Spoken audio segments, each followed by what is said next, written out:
Hey, good morning, team. It's Tuesday, June 11th. I'm Amy Corr. I'm back again with Kevin Van Eck. Hello. Nice job last week. Great interview with Brett. Brett was awesome. Yeah. It was a good interview. He was there's a lot we could take from that, whether you're a new agent or an experienced agent. So that's one. If you didn't watch it yet, make sure you go back, check that one out. It was a goodie. Yeah. Yeah. Thanks. But today is going to be a goodie too. We've got a great topic. It is about being a value add agent. And we've got a couple of stories to share, I think, about ideas on ways to be a value add agent. So on that note, fill up your coffee and let's jump into the next episode of Coffee with Amy and Kevin.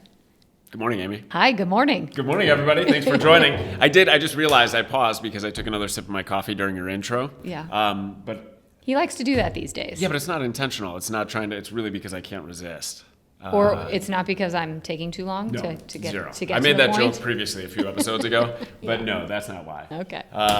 It's really because we enjoy coffee. Your coffee's just so darn good. Mine's almost gone. I need a refill after this. Yeah. Well, let's go with these stories because I think this is something where we can learn what other agents are doing and how we can push the needle, raise the bar, increase our value, whatever it might be. But using specific examples where agents have done just that, that's differentiating because right now and always there have been so many agents in our markets, right? There's a lot of competition. So what are you doing to differentiate yourself that does raise the bar, help you stand out, drive future business, make people feel great, all of those things? Yeah, and I love it because I enjoy being in the spot that I'm in because I get to see so many cool things that agents are doing. And, sometimes many of us, we are so focused on, our business, moving things forward. And I think it's always so great at times to be able to get a dose of new ideas.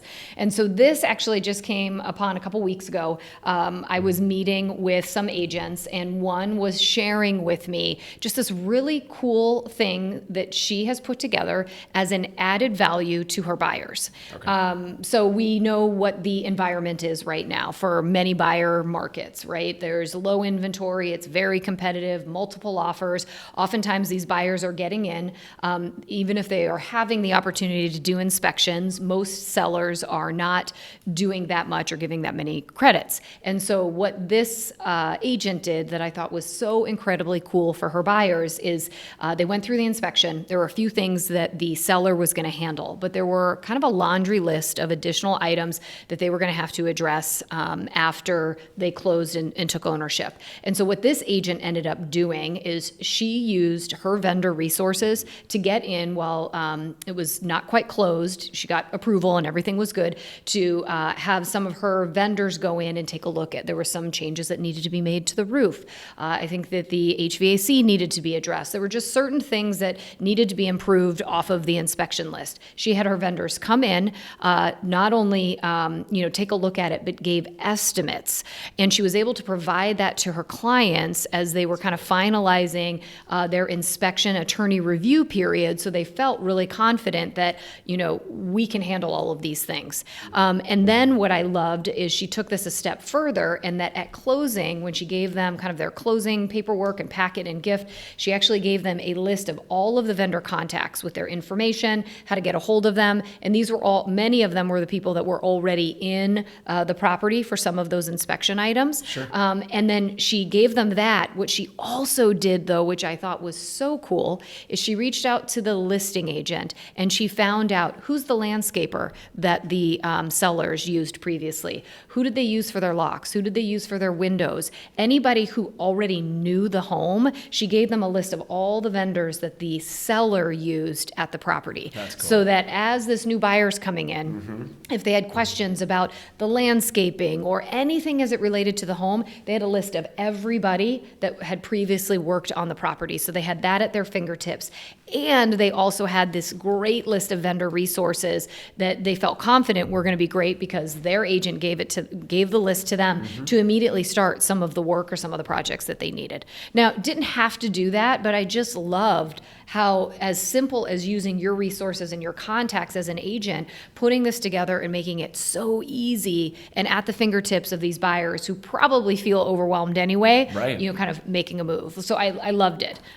So I just thought that was kind of the hot tip of how to to really make a difference. It's a great story because a lot of times we have buyers go in and we wait for them to ask for vendors. Hey, do you have a recommendation for this? Do you have that?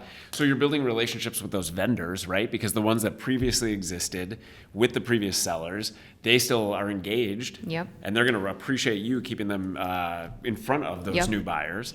So great. I love it. And I love that it was during kind of top of mind during the inspection, especially because right now all of these buyers are buying these homes where they are going to be responsible for some of the deferred maintenance and those things. So she immediately got on that, gave them, some peace of mind by having some estimates kind of already in place about the work that needed to be done, and just, again, added some information and insight and showed her expertise by being able to bring that to the table. It's cool. Is she going to do it with future buyers as well? Yeah. Like continue to do this? Well, it's, I think it was something that she thought, this is another layer, another value. And we've been talking about this, right? Yeah. What is our value when it comes to buyers and sellers wanting to work with us? And what are those sometimes things that are just so significant and so different?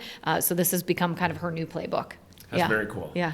All right, I have a story where you just mentioned working with buyers and sellers and making sure that they choose us and we can continue to get their business and drive referrals and all of that. And I think, we've talked a lot about buyers, right? Because that's the topic du jour when it comes to commission and earning our fee and all of that. But we can't forget about listings and bringing your A game, but also bringing your A plus game. And so there's an agent in a lifestyle market and they're a Christie's International Real Estate affiliate. And so they had this property. Now, it's a high price point, right? So tailor what this story is based on your price point and the properties you have. But they had a very special listing, and they took the opportunity to go above and beyond in showing the lifestyle that it would be like to not only purchase this property, but live in that community. And so what they did is they threw a party. It was an invite-only open house. They had talked with all of their colleagues, so both within their brokerage and outside, and brought in buyers from outside the market. And then they hired in the restaurant. That's the most well-known restaurant in that community. Cool. They brought in Kimosabi, the hat company, and had hats made for all of the attendees on site. They did all of these special things to show what it was like to live in the community and how they would live in that home. And it went far beyond just a traditional open house. So I think it did a few things. One is the exclusive invite alone to both the other agents and their buyers went a long way for relationships. It also made the sellers really happy because they had qualified buyers that were, interested in the home and the lifestyle showing up for this. And the other piece, so the sellers were happy. And then the other piece is it showed these agents' strength within the network, meaning they were able to reach out to all of their colleagues, both within Christie's International Real Estate and outside, other contacts that they had, to invite their buyers in. So it did a lot of things, and it took work, right? Yeah. It took work, and it took money and time and energy, but at the end of the day, it was worth it because they brought in the right buyers. The sellers were happy. It's something to talk about, and they created success. Wow. That's a cool story. But what I love about your story and mine is what you just said, which is it takes work. And, I think what's also really interesting is there are so many of you out there that are doing that, right? You are going that extra mile. You are figuring out that value add. But I know that some of us struggle with it. And I think that's kind of the difference of, right now, people who are really picking up some traction in the marketplace. It does take work. It does take kind of that extra thought. It does take, the extra time that you're putting into things. But what I'm seeing is for agents who are really making that investment, it's paying off, because we are seeing so much difference going on in our industry too. It's starting to figure out how do we separate ourselves from the basic pack of an agent to somebody who is extraordinary and shows that extra layer of value, intention, thoughtfulness, right? And I think that is who we're going to see continue to excel, get more business, more market share. So I love these stories, and I feel so fortunate that we get to hear them all and be able to share them with all of you. I agree, because it's interesting. We get to see, the creative piece where agents are thinking outside of the box or developing within the box something that's totally new and unique. It's really cool to watch and share. So in the comments of the video, when you're watching this, share any of the unique things that you've done or that you've seen other agents in your market or within your network that you've seen. Yeah. Because we'd love to share those ideas with others. Yeah, because we know there are many more of you that are value add agents, right? That's right. So, well, we hope you enjoyed these 2 stories. We'll look forward to seeing yours in our comments. Make it a great Tuesday. Until we see you next week, remember, you got this.